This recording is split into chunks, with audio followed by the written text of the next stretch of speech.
Hello students जय जगन्नाथ पिला माने तम मानकर फाइनाली आज +3 पिला मानकर स्पोर्ट्स सिलेक्शन आसिया को जाउची तो से मानकर केते आसिया को जाउची ना 12टा बेसिक तो 12टा आसिक से मानकर पिला ने स्पोर्ट राउंड सिलेक्शन माने तांकर लॉगिन कला पर तांकर शो करबो तो को मानकर शो करबो केमिति शो करबो सेटा डिटेल से कहबी केमिति निज ना तमे चेक करि परिबो तो मानकर आसी कि नाही टोटाल बर्तमान देख मुझे करके देखा तुम मुझे कर तुमने सेमती ही कर तो देख ये पिलाने तो तुम स्टूडेंट लॉगिन अच्छी स्टूडेंट लॉगिन तुमने कलापर तो तुम डैशबोर्ड रे तुम कौन हम ना रैंक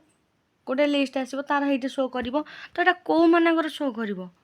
ना पिलाने देख जो मानकर 3टा ऑप्शन आमर थिला आमर जी सब सिलेक्शन थिला 3टा ऑप्शन थिला फ्रीज गोटे फ्लोट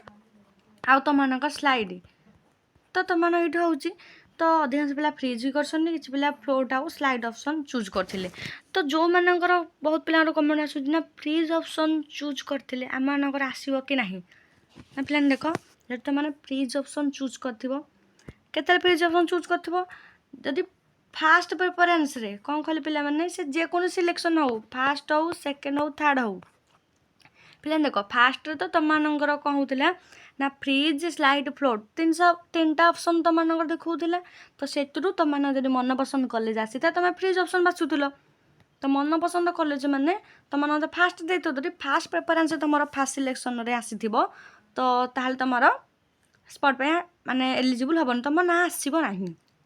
बुझिपारे आउ जो मैंने स्लाइड फ्लोट करते सेकेंड सिलेक्शन में वेट करेंगे तो सेकेंड सिलेक्शन में वेट करते तो से कौन है ना रिचॉइस फिलिंग आसला रिचॉइस फिलिंग जब रिचॉइस फिलिंग करते ना पिला जो न करेंगे से वेट करते सेकेंड सिलेक्शन को तो सेकेंड सिलेक्शन जदि से धन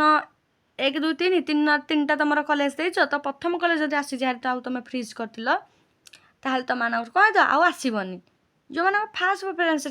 फास्ट हो सेकेंड हो थर्ड सिलेक्शन हो जो भी सिलेक्शन रे जदि तुम फास्ट प्रेफरेंस आसी तुम मानकर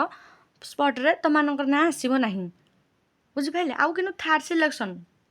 बहुत पिला कमेंट थर्ड सिलेक्शन तो आमर गोटे ऑप्शन आम शो करूला फ्रीज ऑप्शन तो फ्रीज ऑप्शन आम तो समस्ते करा बाध्य कारण आउ कौन ऑप्शन ही ना बुझिपारे तो देख पिलाने जदि फ्रीज ऑप्शन कर फास्ट प्रेफरेंस भी जदि कर तुम आसबनी गोटे कथा बुझिन जदि तुम मानकर जेको सिलेक्शन ने फास्ट प्रेफरेंस रे आसी जाइए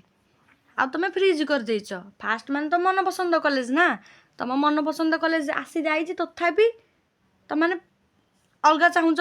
स्पॉट रे आसापी किंतु पिला ना पिलाने तुम स्पॉट के आसो जो तुम ऊपर कॉलेज दरकार बुझिपारे धन तुम 5टा कॉलेज पकईच 5टा कॉलेज तुमने पकईच तो 5टा कॉलेज 3 नंबर कि 4 नंबर कॉलेज आसला तो ऊपर कॉलेज मान तुम पाइक चाहते तुम स्पॉट ने आसीज किंतु 1 नंबर कॉलेजटा पाई जाइछ तुम फ्रीज करदेच तो तुम आसब ना बुझिपारे रैंक कार्ड जो तुम आसो गोटे आगुरी कही रैंक कार्ड माने कौन तुम तुम शो कर कॉलेज ना शो कर वैकेंसी शो कर तुम रैंक शो कर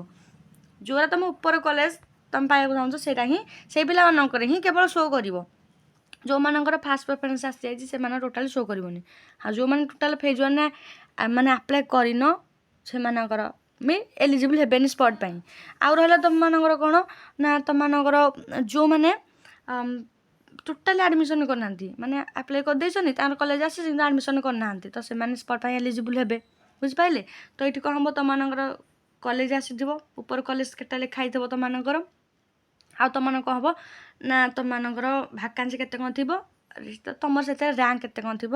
से देखब जब तुम पाखापाखि रैंक थी माने 5 6 7 आड़ को तो तुम मिल जाव इजिली 3 4 आड़ को से मिल जाव बेस कष्ट हेनी किंतु तुमने 20 25 पाखापाखि थे पिलाने तुम कौन हम ना तुमको मिलिया कष्टकर हो तुमने केमी चेक कर तो तुमने देख तुम आसब तुम इंडिविजुअल तुम आस भारी कॉलेज को जो कॉलेज तुम पकईद से कॉलेज वेबसाइट को जी भारी जमी मुझे चेक कर पिलाने देखा ये तो देख ये पिला धन तुम गोटे बीजेपी कॉलेज देच ये तुम जो कॉलेज देते से कॉलेज मार ये गूगल जा सर्च कर सर्च कलापर तुमने फास्ट वेबसाइट को तुमने आस भारी पिलाने ଆସି ସାରିଲା ପରେ ତୁମମାନଙ୍କ କ'ଣ ହେବ ଏମିତି ଦେଖ ଏମିତି ସାଇଡ଼୍ ତୁମମାନେ ଶୋ କରିବ ଏଠି ଯେଉଁ ପପ୍ ଆସିବ ଏଇଟା କ୍ଲୋଜ୍ କରିଦେବ ଦେଖ ଏଠି ତଳକୁ ତଳ ପିଲାମାନେ ଯିବ ତୁମମାନଙ୍କ ଏଠି ଦେଖିବ ଏଠି କଲେଜର ତୁମର ନୋଟିସ୍ଟା ପିଲାମାନେ ତୁମମାନଙ୍କର ଆସିଥିବ ପିଲାମାନେ ଏମିତି ତ ତୁମମାନେ ଚେକ୍ କରିବ ଦେଖାଉଛି ତ ତୁମର ଏଇଠି ଦେଖ ପପ୍ ଏମିତି ଶୋ କରିବ ଦେଖେ ଲେଖା ହେଇଛି ପିଲାମାନେ ଏଇଠି ଡେଟ୍ ଅନୁସାରେ ପ୍ରୋଫେସନାଲ୍ ସିଲେକ୍ସନ୍ ଲିଷ୍ଟ ତାପରେ ଆଡ଼ଭାର୍ଟାଇଜମେଣ୍ଟ ରିକ୍ୱାରମେଣ୍ଟ ଅଫ୍ ରିସର୍ଚ୍ଚ ପର୍ସନାଲ୍ ଏଇସବୁ ପିଲାମାନେ ଏମିତି ସବୁ ଶୋ କରିବ ତୁମମାନଙ୍କର ଏଇଠି ତ ତୁମର ଏଇଠି ଶୋ କରିବ ସ୍ପଟ୍ ସିଲେକ୍ସନ୍ ପାଇଁ ଶୋ କରିବ ତୁମମାନଙ୍କର ଯେଉଁ କଲେଜ ବି ଆସି ତ ତୁମେ ଏମିତି ଚେକ୍ କରିପାରିବ ନିଜେ ନିଜେ ଚେକ୍ କରିପାରିଲେ ପିଲାମାନେ ତୁମମାନଙ୍କ ଏଇଠି ନାଁ ଦେଖିବ କେଉଁ ମାନେ କେତିକି କ'ଣ ପିଲାଙ୍କର ଆସିଛି କେଉଁମାନେ ୱେଟ୍ ଲିଷ୍ଟରେ ଅଛନ୍ତି ପିଲାମାନେ ତ ଟୋଟାଲ୍ ସବୁ ଡିଟେଲ୍ସ ପିଲାମାନେ ଚେକ୍ କରିବ ତୁମମାନେ ଏମିତି ନିଜେ ଯେଉଁ କଲେଜରେ ତୁମମାନଙ୍କର ଥିବ ପକାଇଥିବ ସେ କଲେଜ ତୁମମାନେ ନେଇକି ସର୍ଚ୍ଚ କରିପାରିବ ତ ଆଉ ଯାହାର ବି ଯାହା ଡାଉଟ୍ ରହୁଛି ତୁମମାନେ କମେଣ୍ଟ ସେକ୍ସନରେ ପଚାରିପାରିବ ଏବେ ଫ୍ରି ଅଛି ତୁମମାନେ ଯାହା ବି ଡାଉଟ୍ ରହୁଛି କମେଣ୍ଟ ସେକ୍ସନରେ ପଚାରି ପିଲାମାନେ ଏବେ ହିଁ ତା'ର ରିପ୍ଲାଏ ମୁଁ ଦେବି ନହେଲେ ତାପରେ ଗୋଟେ ଭିଡ଼ିଓ ପିଲାମାନେ ମୁଁ କରିଦେବି ଏହାଦ୍ୱାରା ତୁମମାନେ ସବୁ ଡାଉଟ୍ କ୍ଲିୟର୍ ହେଇଯିବ ଜଲ୍ଦି ତୁମେ ଚ୍ୟାନେଲ୍କୁ ସବସ୍କ୍ରାଇବ୍ କରିନିଅ ଏବଂ କମେଣ୍ଟ ସେକ୍ସନ୍ ନିଜ କମେଣ୍ଟକୁ ବି ପଚାରିନିଅ ପିଲାମାନେ।